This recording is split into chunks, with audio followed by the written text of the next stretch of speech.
कहानी की शुरुआत में हम एक घने जंगल को देखते हैं जहां दो कपल रिक और हेली माउंटेन क्लाइंबिंग कर रहे थे। रिक हेली से पहले ऊपर पहुंचकर हेली से कहता है कि मैंने तुमसे कहा था कि तुम मुझे हरा नहीं सकती। इसके बाद रिक जंगल के चारों ओर नजर घुमाता है जहां उसे दूर दूर तक घने जंगल के अलावा इंसान का नाम व निशान तक दिखाई नहीं देता। रिक हेली से कहता है कि तुम भी जल्दी से ऊपर आओ, यहाँ से जंगल बहुत ही खूबसूरत दिखाई दे रहा है। ये कहकर रिक आगे बढ़ने लगता है। हेली अब यहाँ अकेले ऊपर चढ़ने की कोशिश करती है पर तभी उसका पैर फिसल जाता है और वह नीचे गिरने लगती है, लेकिन जैसे तैसे करके वो खुद को संभाल लेती है और अब वो मदद के लिए रिक को आवाजें लगाती है, लेकिन रिक कोई भी जवाब नहीं देता और अचानक रिक चट्टान के किनारे पर आ गिरता है। हेली जब रिक की तरफ देखती है तभी उसके मुंह पर खून की कुछ बूंदें गिरने लगती हैं, जिसे देखकर हेली परेशान हो जाती है।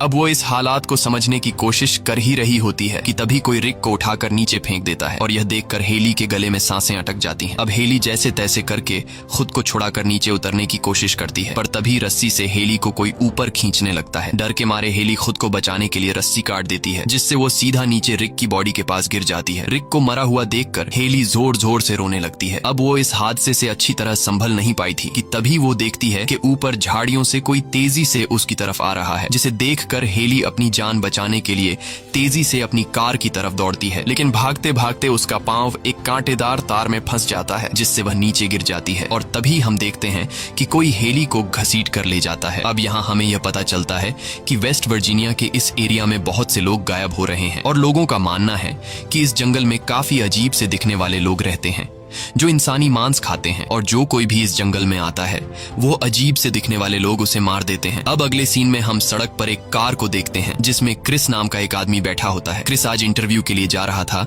लेकिन कुछ दूर आगे आने के बाद क्रिस हाईवे पर ट्रैफिक के बीच में फंस जाता है। जब वह देखता है कि गाड़ियां बिल्कुल भी आगे बढ़ नहीं रही हैं, तब वह अपनी कार से उतरकर आगे एक ट्रक ड्राइवर के पास जाता है और उससे ट्रैफिक जैम होने की वजह पूछता है, जिस पर वह ट्रक ड्राइवर उसे बताता है कि 3 मील दूर एक केमिकल ट्रक पलट गया है और उसका सारा केमिकल सड़क पर फैल गया है, इसलिए यह जैम खुलने में कुछ घंटे लग सकते हैं। ये सुनकर क्रिस परेशान हो जाता है क्योंकि उसे इंटरव्यू के लिए देर हो रही थी। अब अगर वो यहाँ ट्रैफिक खुलने का इंतजार करता तो उसे यहाँ कई घंटे खड़ा रहना पड़ता, जिस वजह से उसका इंटरव्यू मिस हो जाता। इसलिए क्रिस अपनी कार मोड़कर कोई दूसरा रास्ता ढूंढने लगता है और वो जिस जगह जॉब के लिए जा रहा था वो उस जगह कॉल करके उन्हें अपनी सिचुएशन समझाने की कोशिश करता है कि ट्रैफिक जैम होने की वजह से मैं जल्दी नहीं आ पाऊंगा, लेकिन एक पहाड़ी इलाका होने की वजह से उसके मोबाइल फोन का सिग्नल कट जाता है। कुछ दूर आगे आने के बाद रास्ते में उसे एक गैस स्टेशन का साइन दिखाई देता है, जिसे देखकर क्रिस को लगा कि शायद मुझे यहाँ कोई मदद मिल जाए, इसलिए वह अपनी कार उस तरफ मोड़ लेता है। रास्ते में वह देखता है कि यहाँ पर कई सारी लावारिस कार्स खड़ी हैं। यह देखकर उसे काफी अजीब लगता है, लेकिन फिर वह इस बारे में ज्यादा न सोचते हुए उस गैस स्टेशन पर पहुंच जाता है जहां उसे एक बूढ़ा आदमी दिखता है। वो बूढ़ा आदमी काफी बुरी हालत में था। क्रिस उस बूढ़े आदमी से फोन के बारे में पूछता है तो वो बूढ़ा आदमी इशारा करके फोन बता देता है, जिसके बाद क्रिस जल्दी से फोन के पास आकर कंपनी को कॉल करने की कोशिश करता है पर तभी क्रिस को पता चलता है कि फोन खराब है। यह देखकर क्रिस और भी ज्यादा परेशान हो जाता है और तभी उसकी नजर वहां लगे एक मैप पर पड़ती है जहां उसे शहर जाने के लिए एक कच्चा रास्ता दिखाई देता है जो आगे जाकर हाईवे से मिलती थी, जिसके बाद क्रिस अपनी कार में बैठकर उस सड़क पर निकल पड़ता है। अब कुछ देर चलने के बाद उसके सामने 2 रास्ते आते हैं। क्रिस को कुछ समझ नहीं आ रहा होता कि मुझे कौन सा रास्ता चुनना चाहिए, इसलिए वह कुछ देर तक सोचता है और फिर वह जंगल के बीच में से गुजरने वाले रास्ते को चुनता है क्योंकि उसे लगा कि यह रास्ता शॉर्टकट है जिससे वह जल्द ही शहर पहुंच जाएगा। लेकिन उसे पता नहीं था कि वह इस रास्ते को चुनकर अपनी लाइफ की सबसे बड़ी गलती करने जा रहा है। आगे जाते ही उसे रास्ते पर एक मरा हुआ हिरण दिखाई देता है, जिसे देखने के चक्कर में उसका रोड पर से ध्यान हट जाता है और सामने एक कार से उसका एक्सीडेंट हो जाता है। लकीली इस एक्सीडेंट में क्रिस को ज्यादा चोट नहीं आती और जिस कार से क्रिस टकराया था वो कुछ स्टूडेंट्स की थी जो जंगल में घूमने के लिए आए थे। क्रिस सबसे पहले उनसे माफी मांगता है और कहता है कि तुम लोगों का जितना भी नुकसान हुआ है मैं उसके पैसे देने को तैयार हूँ। इसके बाद क्रिस उनसे पूछता है कि तुम लोगों ने अपनी कार रास्ते में क्यों पार्क की थी, जिस पर जैसी नाम की एक लड़की जवाब देती है कि सड़क के बीच किसी ने कंटीली तार बिछा दी थी जिससे उनकी कार का टायर पंक्चर हो गया और टायर को देखकर पता चल रहा था कि यह इत्तेफाक से नहीं हुआ बल्कि किसी ने जानबूझकर सड़क पर कंटीली तार बिछाई थी। अब ये लोग क्रिस की कार में भी बैठकर यहाँ से नहीं निकल सकते थे क्योंकि एक्सीडेंट की वजह से क्रिस की कार भी खराब हो चुकी थी और अब ये लोग यहाँ फंस चुके थे। तब जैसी कहती है कि पीछे एक गैस स्टेशन है जहाँ हमें फोन मिल सकता है, लेकिन क्रिस कहता है कि मैं अभी वहाँ से आया हूँ, वहाँ का फोन खराब हो चुका है, इसलिए हमारा वहाँ जाना फजुल है। जिसके बाद ये लोग आगे जाने का डिसाइड करते हैं और सोचते हैं कि शायद आगे उन्हें हेल्प मिल जाए। आगे जाने से पहले ये लोग एवन और फ्रांसिन को कार के पास छोड़ देते हैं ताकि यह दोनों गाड़ी के अंदर रखे गए सामान का ध्यान रख सकें। आगे बढ़ते हुए उन्हें रास्ते में एक मरा हुआ नेवला जमीन पर पड़ा मिलता है जिसे किसी ने बुरी तरह से कुचल दिया था। ये लोग इस पर ज्यादा ध्यान नहीं देते और आगे बढ़ने लगते हैं। कुछ दूर आगे आने के बाद उन्हें एक जगह पर टायर्स को आग लगी हुई दिखाई देती है, जिसे देखकर क्रिस समझ जाता है कि यह जगह नॉर्मल नहीं है। क्रिस खतरा महसूस करते हुए सभी को आगे बढ़ने के लिए कहता है। दूसरी तरफ एवन और फ्रांसिन, जो गाड़ी का ध्यान रखने के लिए अकेले रह गए थे, ये दोनों इंतजार में थे कि कब इनके साथी मदद लेकर आएंगे। पर तभी एवन को जंगल से किसी चीज की आवाज सुनाई देने लगती है, जिसे सुनकर एवन फ्रांसिन से कहता है कि तुम यहीं कार में रहो, मैं देखने जा रहा हूँ कि ये आवाज कहाँ से आ रही है। जिसके बाद एवन जंगल की तरफ चला जाता है और फ्रांसिन कार में बैठकर एवन का इंतजार करने लगती है। लेकिन इंतजार करते करते काफी देर हो जाती है और एवन वापस लौटकर नहीं आता। इसलिए फ्रांसिन एवन को ढूंढने जंगल में चली जाती है। आगे बढ़ते हुए उसे एवन का जूता मिलता है। ये देखकर फ्रांसिन को कुछ समझ नहीं आता कि एवन ने अपना एक जूता यहाँ क्यों छोड़ा है। और कुछ दूर आगे जाने के बाद उसे जमीन पर एक कटा हुआ इंसान का कान दिखता है और उस कान में रिंग्स देखकर फ्रांसिन समझ जाती है कि यह एवन का कान है। ये देखकर फ्रांसिन बहुत ज्यादा घबरा जाती है और वो समझ जाती है कि यह जगह खतरे से खाली नहीं है। अब इससे पहले कि फ्रांसिन वहाँ से भाग पाती, तभी पीछे से एक आदमी उसे पकड़कर मार डालता है। दूसरी तरफ वो लोग आगे बढ़ते हुए सड़क के एंड तक पहुंच जाते हैं, जहाँ से आगे कोई रास्ता नहीं था। इसलिए वो लोग जंगल के अंदर जाने लगते हैं। कुछ दूर आगे आने के बाद उन्हें सामने एक घर दिखाई देता है, जिसे देखकर ये लोग काफी खुश हो जाते हैं, क्योंकि उन्हें लग रहा था कि शायद यहाँ हमें हेल्प मिल जाए। अब ये लोग जब इस घर के करीब पहुंचते हैं तो वहाँ उन्हें आसपास बहुत सारी कार्स दिखाई देती हैं, जिसे देखकर उन्हें काफी अजीब लगता है। अब यहाँ क्रिस इस घर का दरवाजा नॉक करता है, लेकिन अंदर से कोई जवाब नहीं आता। इसलिए अब ये लोग खुद ही अंदर चले जाते हैं। अंदर जाकर ये लोग देखते हैं कि यह घर बहुत ही बुरी हालत में है। इसे देखकर ऐसा लग रहा था कि इस घर की कई महीनों से सफाई नहीं हुई है। खाने का टेबल बहुत ही गंदी हालत में था। अब यहाँ ये लोग फोन या रेडियो ढूंढने के लिए घर की जांच पड़ताल करने लगते हैं। तभी उन्हें ढेर सारी कार्स की चाबियां मिलती हैं। क्रिस जब फ्रिज खोलता है तो उसकी आंखें खुली की खुली रह जाती हैं, क्योंकि वहाँ किसी ने इंसान के बॉडी पार्ट्स बॉटल्स में रखे थे। वहीं जेसी जब बाथरूम में जाती है तो वहाँ उसे बाथ टब में इंसान की डेड बॉडी पड़ी मिलती है, जिसे देखकर वो बहुत ज्यादा घबरा जाती है। और तभी एक बाल्टी का ढक्कन हटाने पर उन्हें वो कंटीला तार दिखाई देता है, जिससे उनकी कार पंक्चर हुई थी। ये सब देखकर ये लोग समझ जाते हैं कि इस घर में जो भी रहता है वह बहुत ही ज्यादा खतरनाक है। अब ये लोग जल्दी से वहाँ से निकलने लगते हैं और जैसे ही ये लोग दरवाजे के करीब पहुँचते हैं तभी उन्हें एक गाड़ी की आवाज सुनाई देती है। क्रिस जब खिड़की से छिपकर देखता है तो उसे पता चलता है कि यहाँ एक गाड़ी आ रही है। अब ये लोग जिस दरवाजे से आए थे उस दरवाजे से तो निकल नहीं सकते थे, क्योंकि सामने से वो गाड़ी आ रही थी। इसलिए ये सब पीछे के दरवाजे से निकलने का सोचते हैं, लेकिन पीछे का दरवाजा ब्लॉक किया गया था। अब यह लोग बुरी तरह से फंस चुके थे और उन्हें कुछ समझ नहीं आ रहा था कि यहाँ से कैसे निकला जाए। जब उन्हें बाहर निकलने का कोई भी रास्ता नहीं मिलता तब ये लोग जल्दी से अलमारी और बेड के नीचे छिप जाते हैं। कुछ देर बाद वो मॉन्स्टर्स अंदर आते हैं और फ्रांसिन की बॉडी को बिल्कुल उनके सामने लाकर पटक देते हैं, जिसे देखकर ये लोग बहुत ज्यादा डर जाते हैं। और तभी ये लोग उन मॉन्स्टर्स के चेहरे देख लेते हैं, जिनके चेहरे देखने में बहुत ही ज्यादा डरावने थे। दरअसल ये तीनों आदमखोर थे जो इंसानी मांस खाते थे, और ये तीनों फ्रांसिन की लाश को उठाकर एक टेबल पर पटक देते हैं और तीनों मिलकर उसे काटना शुरू कर देते हैं। ये खौफनाक मंजर देखकर जेसी काफी ज्यादा डर जाती है और जैसे ही वह चिल्लाने वाली होती है तभी क्रिस उसके मुंह पर हाथ रख देता है और जेसी की आवाज को दबा लेता है। इसके बाद वह तीन आदमखोर फ्रांसिन की बॉडी को खाकर सो जाते हैं। अब मौका देखकर क्रिस और जेसी धीरे धीरे घिसटते हुए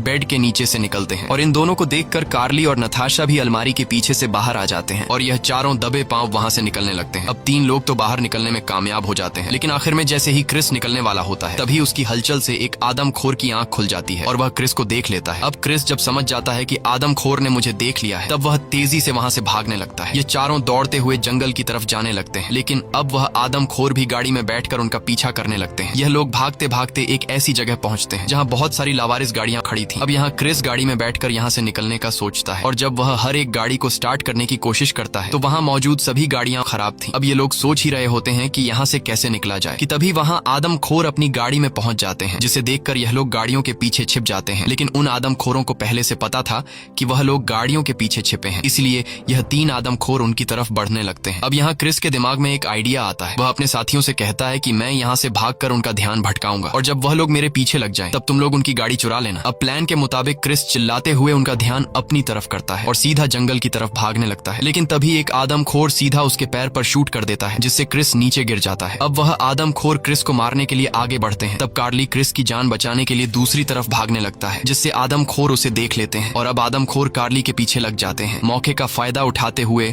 जेसी और नटाशा जल्दी से क्रिस को उठाकर उन आदमखोरों की गाड़ी के पास ले आते हैं। अब वह तीनों जल्दी से गाड़ी में बैठकर वहां से निकलने लगते हैं और जंगल में अपने साथी को ढूंढने लगते हैं। कुछ दूर आगे जाने के बाद उन्हें कार्ली दिखाई देता है, जिसके लिए यह लोग अपनी गाड़ी रोक लेते हैं और कार्ली को चिल्लाकर जल्दी से गाड़ी में बैठने को कहते हैं। कार्ली भी दौड़ते हुए उनकी तरफ आने लगता है, लेकिन तभी पीछे से एक तीर आकर कार्ली के सीने के आर पार चला जाता है। अपने साथी को मरता हुआ देखकर यह लोग बहुत ज्यादा मायूस हो जाते हैं और तभी वह आदमखोर क्रिस पर भी तीर बरसाने लगते हैं। अब अपनी जान बचाने के लिए यह लोग जल्दी से वहां से निकल जाते हैं। कुछ दूर आने के बाद यह लोग देखते हैं कि उन आदमखोरों ने रास्ते में एक बड़ा पेड़ रखकर रास्ता ब्लॉक कर दिया है, इसलिए अब यह लोग पैदल ही जंगल में आगे बढ़ने लगते हैं। कई घंटों से पैदल सफर करने के बाद यह लोग थक जाते हैं, जिस वजह से यह लोग एक जगह बैठकर आराम करने लगते हैं। अब रात भी होने वाली थी और उन्हें कुछ समझ नहीं आ रहा था कि रात कहाँ बिताई जाए, क्योंकि अगर वह यहीं जंगल में सोते तो वह आदमखोर उन्हें ढूंढकर मार देते। इसलिए यह लोग फिर से एक सेफ जगह की तलाश में निकल पड़ते हैं और तभी नताशा को लकड़ी का बना हुआ एक टावर दिखाई देता है। टावर को देखकर उन्हें रात बिताने के लिए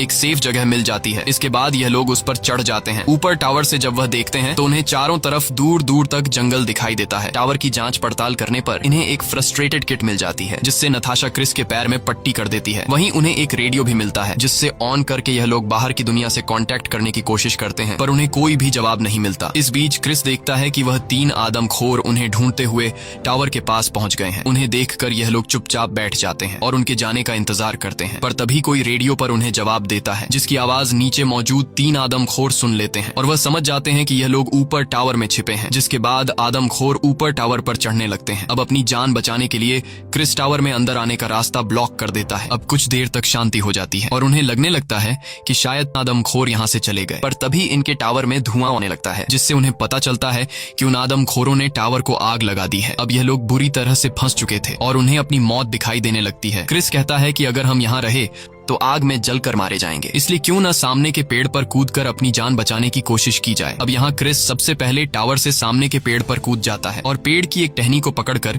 नीचे गिरने से खुद को बचाता है। जिसके बाद वह दो लड़कियां भी टावर से पेड़ पर कूद जाती हैं, लेकिन कूदते समय नीचे तीन आदमखोर उन्हें देख लेते हैं और उनमें से एक उन्हें मारने पेड़ पर चढ़ने लगता है। उधर ये लोग टहनियों के सहारे धीरे धीरे आगे बढ़ते हैं, लेकिन नताशा सबसे पीछे होती है और तभी पीछे से एक आदमखोर आकर नताशा को बड़ी बेरहमी से मार डालता है। अब क्रिस जेसी को लेकर आगे बढ़ता है, लेकिन वह आदमखोर भी उनका पीछा करने लगता है। अब यहाँ क्रिस के दिमाग में एक आइडिया आता है। क्रिस समझदारी से काम लेते हुए एक टहनी को खींचकर पकड़ लेता है और जैसी उस आदमखोर को फंसाकर वहां तक ले आती है, जैसे ही वह आदमखोर उनके नजदीक आता है तब क्रिस टहनी छोड़ देता है, जिससे वह आदमखोर नीचे गिर जाता है। अपने साथी को जख्मी हालत में देखकर नीचे मौजूद दो आदमखोर काफी ज्यादा गुस्सा हो जाते हैं। इधर यह दोनों चुपके से पेड़ की टहनियों से गुजरते हुए एक झरने के पास पहुंच जाते हैं और रात वहीं पर बिताते हैं। सुबह होते ही यह दोनों वहां से निकलने लगते हैं और चलते चलते उन्हें एक सड़क दिखाई देती है। सड़क को देखकर ये दोनों बहुत ज्यादा खुश हो जाते हैं, लेकिन उनकी यह खुशी कुछ ही देर की मेहमान थी। तभी पीछे से एक आदमखोर आकर